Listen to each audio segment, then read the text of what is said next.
Hi guys, this is Abi from GokceDB, and in this video, you're going to learn how to enable cross-region replication in an S3 bucket so you can replicate objects from one region to another region in AWS. Let's get into it.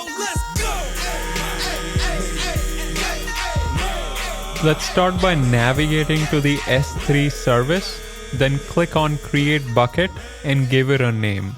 I'm going to call this source-GokceDB since this is my source bucket, then pick an AWS region.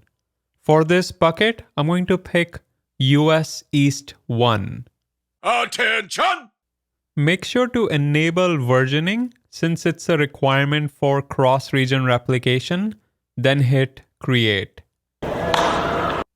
Next, let's create the destination bucket and call it destination-GokceDB, but this time I'm going to choose the AWS region of US West 1.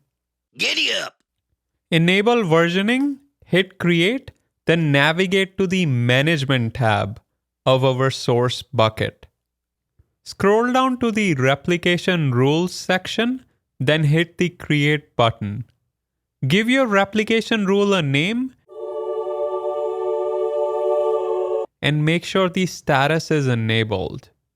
For rule scope, I'm going to select apply to all objects in this bucket, then scroll down to the destination section. For the destination bucket, I'm going to pick destination-GokceDB. Keep your formation! And for the IAM role, let's choose create a new role, then hit save.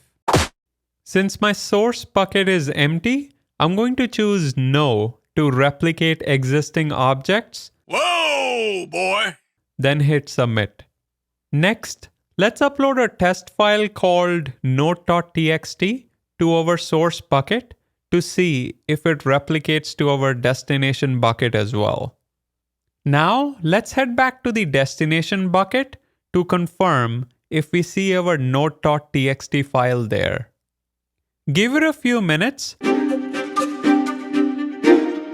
for the replication process to take place, and you should eventually see the note.txt file in this bucket as well. There you have it. If you have any questions, leave them in the comments section below. Don't forget to like, subscribe, and turn on the notification bell. Until next time.